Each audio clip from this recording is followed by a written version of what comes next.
Assalamualaikum warahmatullahi wabarakatuh. Pada kali ini kami akan buat satu video dokumentari tentang ajaran martabat 7.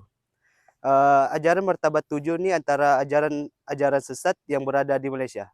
Jika ingin tahu macam mana ajaran martabat 7 ini, marilah bersama-sama saya untuk menyaksikan video selepas ini.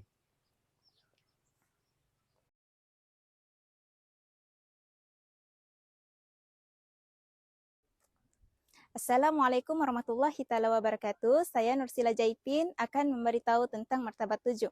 Apa ini martabat 7? Ia adalah satu pahaman tentang sesat lagi menyesatkan.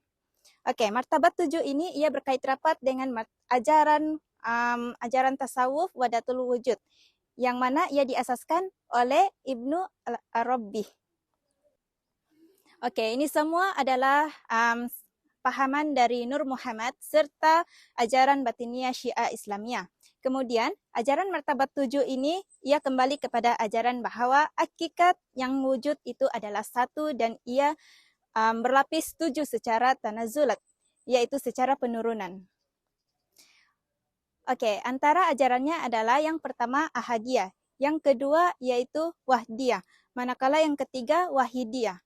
Yang seterusnya alam arwah, alam misal, alam ajsam, dan alam insan. Oke, yang seterusnya akan dibahaskan oleh rekan-rekan sekumpulan saya.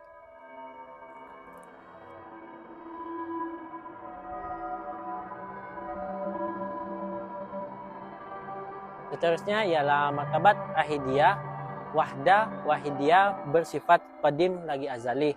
Karena ketika itu tiada yang wujud selain zat Allah dengan segala sifatnya. Dan adapun alam arwah melibatkan hal-hal bebas lahir dalam diri atau pemikiran masing-masing dan ia turut dinamakan Nur Muhammad yang mana darinya datang alam semesta. 7 martabat atau lapisan ini hanyalah tafsiran sedangkan Ibnu Arabi menghitungnya 3 sahaja. Manakala Abdul Karim Al-Jili mengatakan ia tidak terhingga tetapi membilangnya sampai 40 sebelum diringkaskan menjadi 7.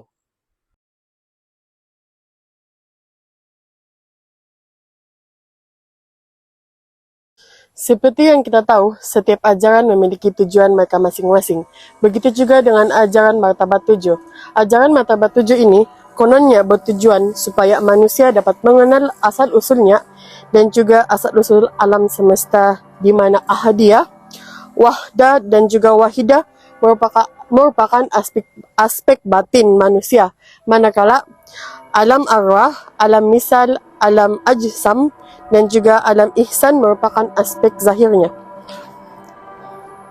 Semuanya pada hakikatnya ialah satu, yaitu Allah yang wujud secara hakiki, sedangkan selainnya merupakan bayangan baginya semata-mata. Mereka berpendapat bahawa Allah pada zahirnya ialah alam semesta, manakala manusia pada batinnya ialah Allah. Ibnu Arabi berpandangan bahawa Allah dan alam ini merupakan salah satu benda yang tidak boleh dipisahkan kerana Allah ialah roh yang wujud ataupun zahir dan zahir pada alam semesta. Dengan kata yang lain, Tuhan pada zahirnya dan manusia pada batinnya ialah Tuhan. Mereka menyimpulkan Allah ini seperti badan dan anggota badan, ombak dan lautan, matahari dan juga cahayanya, yang dimana semuanya pada hakikatnya ialah Allah, manakala alam ini wujud dalam bentuk tajalli atau penampakan Allah. Di samping tujuan tersebut, mereka juga telah berpegang teguh dengan satu hadis palsu yang bermaksud barang siapa mengenal dirinya, maka dia telah mengenal Allah. Dari hadis palsu itu juga, mereka menyimpulkan bahawa permulaan dari segala ajaran ini bermula daripada seseorang itu mengenali dirinya dengan 7 martabat, di mana 3 yang pertama yaitu ahadiyah, wahdah dan juga wahidiyah merupakan 3 martabat qadim yang azali, manakala baki 4 martabat yaitu alam arwah, alam misal, alam ajsam dan alam insan bersifat bahar.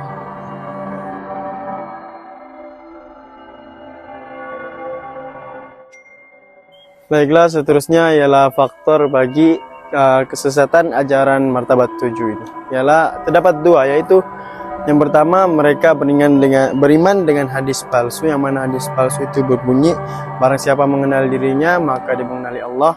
Jadi melalui hadis ini mereka sehingga mengatakan yang bahwa Allah itu seperti matahari dan cahayanya, seperti laut dan ombaknya, dan seperti manusia dan tubuh badannya. Itu faktor pertama. Dan faktor kedua ialah mereka salah tafsir berkenaan tentang ilmu tasawuf, sehingga mereka mengatakan bahwa dunia ini mempunyai alam-alam tertentu, yaitu sebanyak 7 martabat, dan dimana melalui 7 martabat itu ada ciri-ciri tertentu. Jadi ini adalah contoh pahaman yang sangat salah di pandangan agama kita Islam.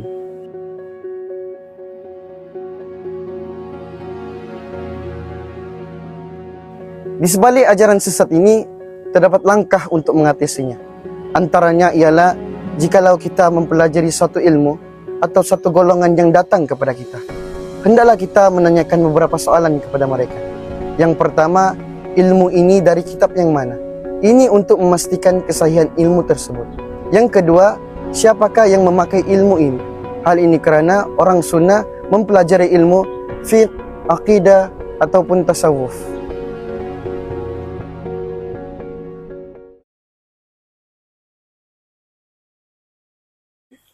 Kesimpulannya, penjelasan daripada rakan-rakan saya tadi bahawa ajaran martabat 7 ini adalah sesat lagi kufur. Seperti firman Allah Subhanahu wa taala dalam surah An-Nisa ayat 79 berbunyi, "Ma asabaka min hasanatin famin Allah wa ma asabaka min sayyi'atin famin nafsik wa arsalnaka lin-nasi rasula wa kafa billahi shahida." Mafhum daripada firman Allah Subhanahu wa taala tadi, apa jua kebaikan, nikmat, kesenangan yang engkau dapati, maka ia adalah dari Allah. Dan apa jua bencana yang menimpamu, maka ia adalah dari kesalahan dirimu sendiri. Itu adalah dalil daripada Al-Quran dan dalil daripada hadis Nabi yang berbunyi seperti daripada Syabi, beliau berkata, Abu Bakar ditanya tentang Al-Qalalah, lalu beliau menjawab, sesungguhnya aku akan berihtijat mengenainya, justeru sekiranya ia benar maka daripada Allah, dan sekiranya ia salah maka ia daripadaku dan daripada syaitan. Jawapannya, aku berpendapat ya Al-Qalalah adalah orang yang tidak memiliki anak dan bapa. Riwayat Al-Baihaqi dalam Al-Sunnah Al-Saghir.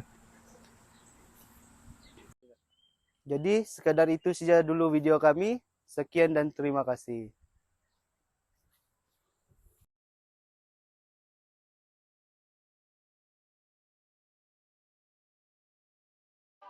Oke, seterusnya ada cerita. Coba kau tengok dulu balik, oke kah? Di sebalik ajaran sesat ini terdapat langkah untuk mengatasinya. Antaranya ialah jikalau kita mempelajari suatu ilmu. Nggak serius. Video ini ada antara kenapa aku jawab? Semasa perang dunia dahulu, bagaimanakah perasaan Anda mengikuti perang Jepun? Perang Jepun 1910-an, sedangkan Oke, nampaknya dia menipu, guys. Oke guys, bye. orang kata Allah itu ada bentuk rupa kah? Dan lagi kufur. Seperti apa? Coba mau. Sebenarnya banyak jangan